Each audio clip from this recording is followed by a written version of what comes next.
G'day friends and fans. Welcome to Dave Talk Stuff. Over the course of the last 300 years, the rich have commodified human reproduction. Turned courtship to dating, and once they had people spending money on relationships to get relationships, the commodification returned to marriage. And the commodification of marriage refers to the social shift where intimate relationships, whether you be formally married or living together, are not institutions of romantic pairing, but a business relationship. That marriage itself is treated as an economic transaction. You are the product. The woman is the product. The man makes an investment or a purchase for a period of time. It's just your turn. This phenomenon started with partnership, basing marriage on market value, then emotional or spiritual connection. Women turned into sexual predators, but they do not have to use violence, only coercion, but it is still violence because they do not commit the violence. They get the state to do it for them. Before I continue, I'd like to remind you this channel is sponsored by you, the viewing audience. Empire Valves, that's one word, Empire Valves at my Shopify.com. Where has your mug taken you lately?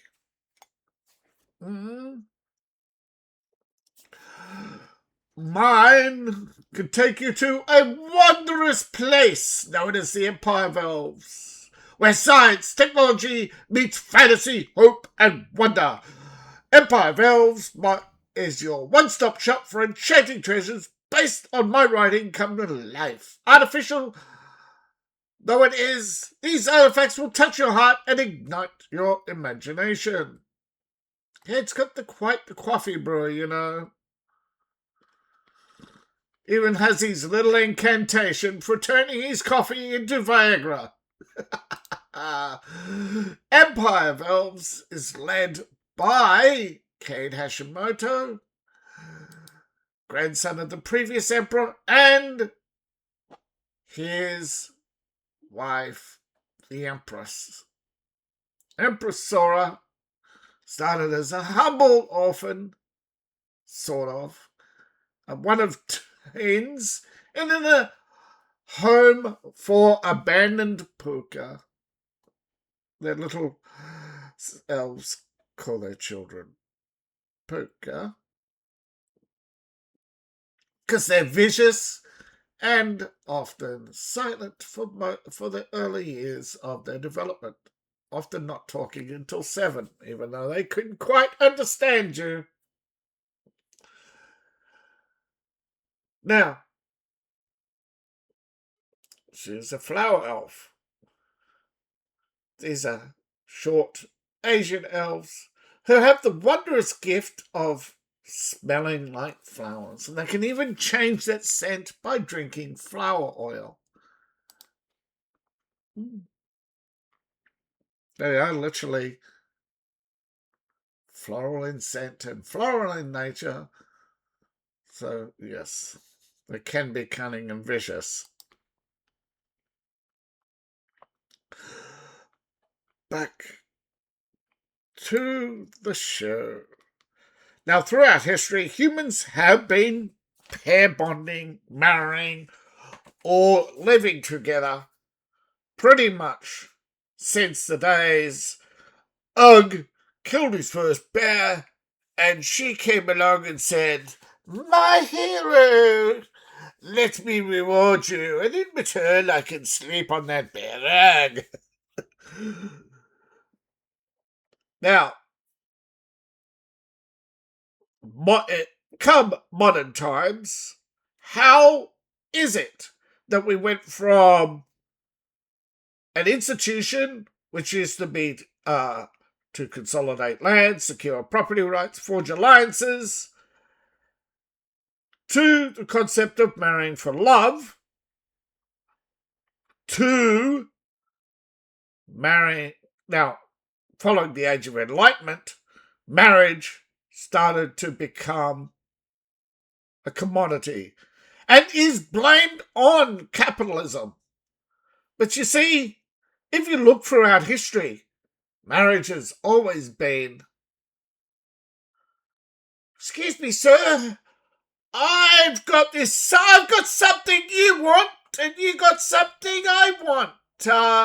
Let's have a social exchange where I will let you sleep with me, I'll cook and clean, I'll bear your children, and in return, feed me, clothe me, protect me.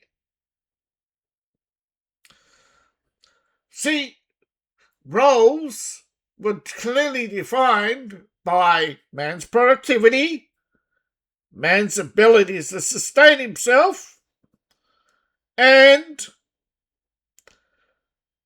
violence that was directed externally, not internally.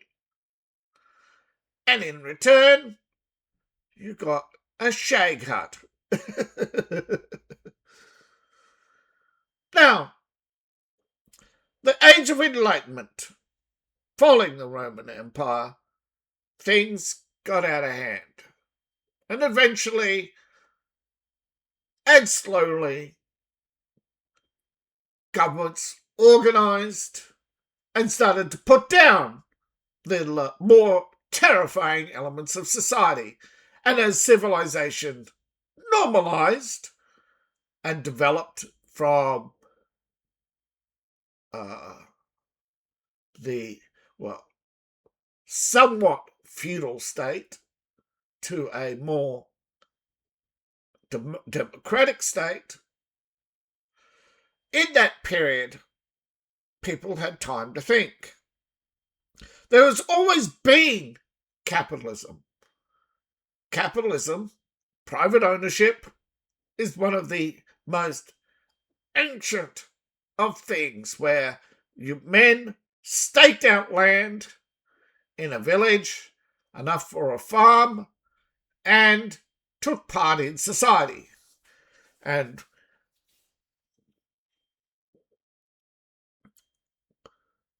always had to produce more in order to trade for goods and services. Often, the trusted wife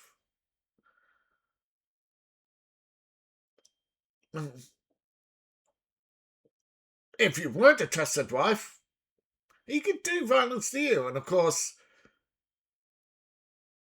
that was the justice system. But along the way came the market mentality. No one knows where it came from, you see. But happy wife, happy life. Buy jewelry, buy flowers, buy chocolate. So once the dating was commodified, became the market mentality. And the modern market mentality has a menu approach to marriage, where you have to have approved hobbies, approved income, minimum height, minimum penis, and of course, you had to please her socially and promote her economically. Women shopped for a partner, and once they got the partner, they would optimize their brand, present themselves as high value, but they stripped the traits that made marriage. So they forced many to strip away their individuality to become in demand, to increase their romantic marketability. So you had an increase in, I would say, ghetto mentality, where you looked at your life as a ghetto to escape, to rise above, to get out of, by any means necessary. And this was often done through college, the military, or crime. Women are responsible for the crime boost. Yes. The drug boost. Absolutely. See the men left behind. Drugs, alcohol, broken marriages, gambling, prostitution, all these things. It rose as women become less and less something to be cared for, to be cherished. Women walked away from the 1950s mentality because they were indoctrinated in thinking that it was holding them back, making them miserable, where in fact they now had to work for a living, and that was making them miserable. See, this is what envy and greed does. It turns people into idiots. And so rose the multi-billion-dollar wedding industry. Monetization of dating automatically led to the monetization of the wedding. Elaborate proposals, elaborate wedding photos, highly curated weddings as events, social status, society weddings drove this, of course, and women wanting to experience the same thing and fit in and copycat. And thus you had women copying the worst in society, the greediest, the neediest, and never once considering the partner as anything other than an accessory. There is no union. There is no romance. There is no I want you in a marriage. It is absolute. And the politicized from the Age of Enlightenment would say, oh, but it's volunteerism. No, it's not. The man has to do everything for the woman. That's not voluntary. There's no equality. Everything is done for her in her name, and she benefits. She's the one who's economically risen, and when she's finished with the marriage, this transaction, right? Once the marriage is over, the begging, the pleading, the buying, the pleasing doesn't end. So how is that how is that voluntary? Oh, but if he loves her, he'll do all these things. No, that is the lie. Where is her love? Where is her reciprocation? Where is her input? No, you have the matchmaking industry. Those who want to find a wife and basically realize they have to meet a price, they have to deliver the goods, usually jewelry, and a lifestyle, and often conforming to her vision of life. Again, how is that voluntary? It's an unsustainable. And as we see, as more and more men were excluded from marriage, more and more men went their own way, and the leftover women who came back looking for the men they discarded because they couldn't get, because the 1% were unavailable, so they went down 2, 3, 4, 5, and they're starting to get even the lower upper classes are not getting married because it turns out the rich don't like being abused financially, economically, as a commodity.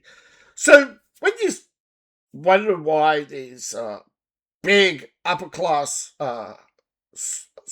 societies. They don't chase movie stars anymore. They don't chase models anymore. They work within their own circle.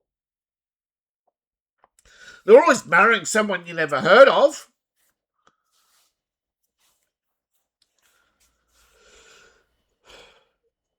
Now, it's like politicians and, however, there is still those who get married for mutual benefit. Now, we can mock the Obamas or the Trumps or many other politicians who got married. Yet, remember, marriage is supposed to be mutual beneficial. Otherwise, why would she want to get married? She needs you only once or twice. So why she can be strong and independent, but why are so many rich women? Again, it comes back to the original purpose of marriage: a romantic pairing, an intimate relationship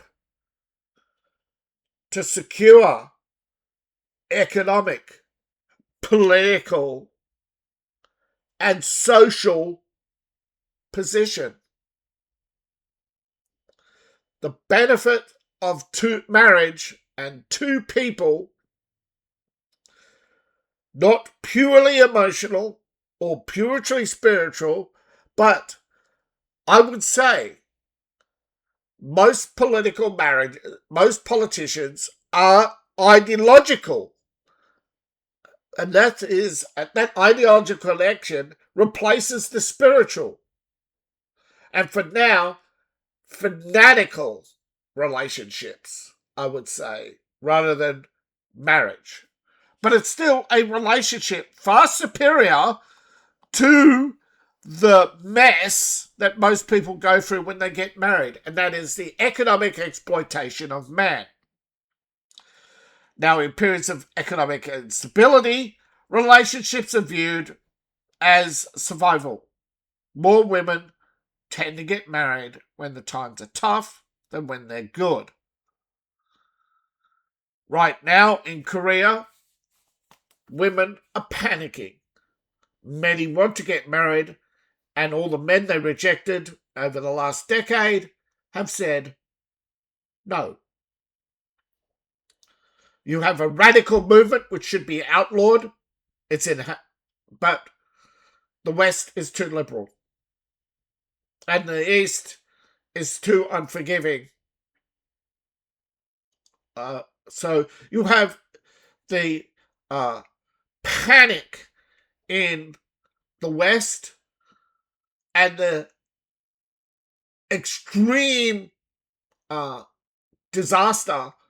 demographic disaster in the East, in which one of the reasons why women have been able to commodify marriage was the large availability of men in the middle class. But as the middle class shrank, it took women with them. Women desperately turning to the state used